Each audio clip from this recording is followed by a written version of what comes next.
Dialah salah seorang ulama muslim yang dianggap paling tersohor dalam semua bidang, tempat dan waktu sedemikian rupa sehingga orang-orang barat yang hidup pada masa setelahnya menjulukinya sebagai The Encyclopedist, atau dalam bahasa yang lebih sederhana dapat diartikan sebagai orang yang menjadi rujukan utama dalam berbagai bidang ilmu pengetahuan. Tentunya julukan tersebut bukanlah suatu yang datang tanpa alasan ataupun dilebih-lebihkan, mengingat berbagai temuan beliau pada zaman itu dianggap mempelopori perkembangan ilmu pengetahuan modern, khususnya dalam bidang ilmu kesehatan. Bahkan salah satu buku karangannya yang berjudul Al-Qanun fi At-Tib dijadikan rujukan utama oleh seluruh praktisi ilmu kesehatan hampir di seluruh dunia selama lebih kurang 700 tahun lamanya. Ditambah lagi, tidak sedikit ilmuwan besar pada zaman setelahnya tercatat banyak terpengaruh oleh pemikiran beliau, antara lain Al-Biruni, Ibnu Rushd, Suhrawardi, Ibnu Tufel, René Descartes, dan Galileo Galilei. Yang menjadi ironi ialah ketika namanya begitu diagung-agungkan di dunia barat, di saat yang sama pula beliau justru dikritik habis-habisan. Bahkan tidak sedikit yang memperolok dari sebagian umat muslim sendiri, terutama berkaitan tentang pandangan keagamaan beliau.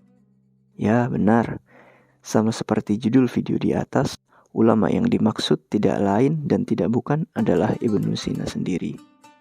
Namun, sebelum kita lanjut ke dalam narasi terkait Ibnu Sina, sebagai disclaimer, perlu kita garis bawahi bahwa sejarah adalah bidang keilmuan yang sifatnya naratif.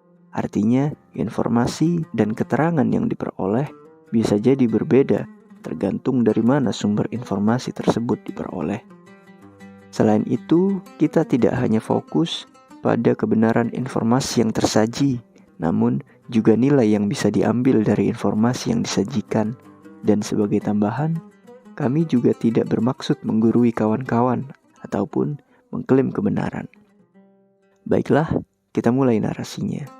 Ali Al-Husain bin Abdullah bin Sina, yang kelak dikenal sebagai Ibnu Sina, lahir di Bukhara atau Uzbekistan pada tahun 980 Masehi. Sejak kecil, Ibnu Sina telah gandrung pada ilmu pengetahuan.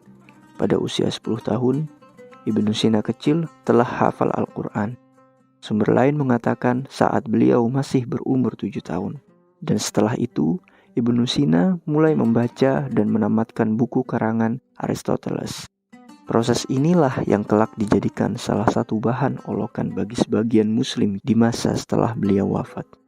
Sebagai informasi, Ibnu Sina hidup pada zaman keemasan Islam, zaman di mana tradisi keilmuan umat Islam dikatakan sangat tinggi yang menyebabkan peradaban umat Islam berada pada puncak kejayaan.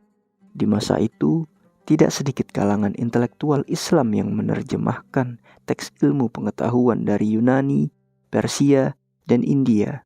Teks Yunani dari zaman Plato sampai Aristoteles secara intensif banyak diterjemahkan, kemudian dikembangkan lebih lanjut oleh banyak intelektual Muslim. Tradisi inilah yang menuntun Islam mencapai puncak dunia keilmuan pada saat itu. Telah menjadi hal yang lumrah bagi umat Islam untuk mempelajari teks keilmuan dari bangsa atau agama lain. Cukup berbeda dengan tradisi intelektual pada zaman ini yang seakan mendikotomi antara ilmu agama dan ilmu dunia. Ibnu Sina remaja sangat haus pada ilmu pengetahuan. Ia mempelajari berbagai macam hal, termasuk ilmu matematika dan astronomi. Beliau belajar pada siapapun tanpa pilih-pilih. Salah satu yang terkenal dari Ibnu Sina adalah jika ia merasa buntu dalam proses belajarnya, beliau akan meninggalkan semua bukunya, kemudian pergi ke masjid untuk melaksanakan sholat 2 rakaat.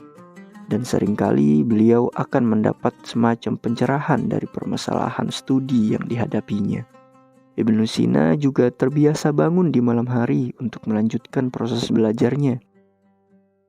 Pada usia 16 tahun, beliau mulai memfokuskan studinya terhadap ilmu kesehatan, dan pada usia ke-18 tahun, karena kecakapan dan kapasitasnya, Ibnu Sina telah dipercaya sebagai pengajar. Karena jasanya menyembuhkan Emir Nuh II, yaitu seorang pembesar di masa itu yang mengidap penyakit berbahaya, Ibnu Sina mendapatkan akses penuh di perpustakaan utama dinasti Samaniyah. Ditunjang bahan kepustakaan yang lengkap dipadu dengan kecakapan beliau, nama Ibnu Sina semakin naik dan beliau mulai dijadikan rujukan, terutama dalam ilmu kesehatan.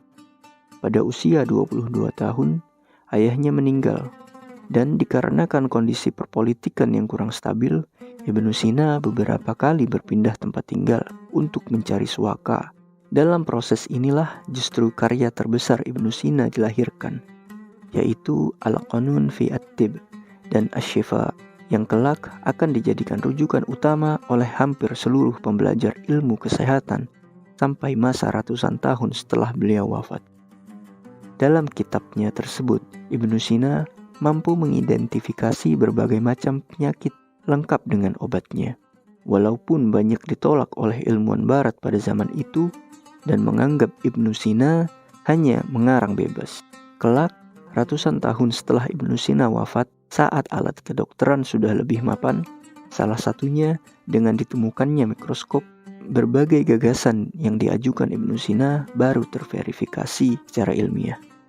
Beliau menderita penyakit yang cukup parah, dan akhirnya roh Ibnu Sina meninggalkan jasadnya pada tahun 1037 Masehi, saat beliau masih berusia 57 tahun. Sampai akhir hayatnya, Ibnu Sina belum sempat berkeluarga, apalagi memiliki keturunan, dikarenakan sebagian besar waktu dan pikirannya dihabiskan untuk kegiatan keilmuan. Salah satu poin yang bisa kita garis bawahi dari kisah tokoh ini adalah bahwa masa kejayaan suatu peradaban manusia berbanding lurus dengan kemajuan tradisi keilmuan yang dimiliki peradaban tersebut. Dengan kata lain, kemunduran peradaban Islam dewasa ini yang harus diakui bahwa kita memiliki ketertinggalan yang cukup jauh dalam berbagai aspek dari bangsa barat, dikarenakan mundurnya tradisi keilmuan umat Islam pada saat ini. Tidak sedikit hadis ataupun ayat Al-Quran yang menekankan pentingnya menuntut ilmu. Diakui atau tidak, dibandingkan menuntut ilmu, sebagian besar umat Islam dewasa ini lebih senang menghabiskan waktu dan pikirannya untuk memperolok golongan lain di luar golongannya, yang justru akan menyuburkan perpecahan di kalangan umat Islam. Paling tidak untuk diri sendiri dan orang-orang terdekat kita diperlukan adanya kontemplasi tentang tradisi keilmuan, kaitannya dengan pendidikan, sekolah, belajar, dan ilmu pengetahuan. Karena kebodohan sangat dekat dengan kekafiran dan tiada bencana bagi manusia melebihi kebodohan.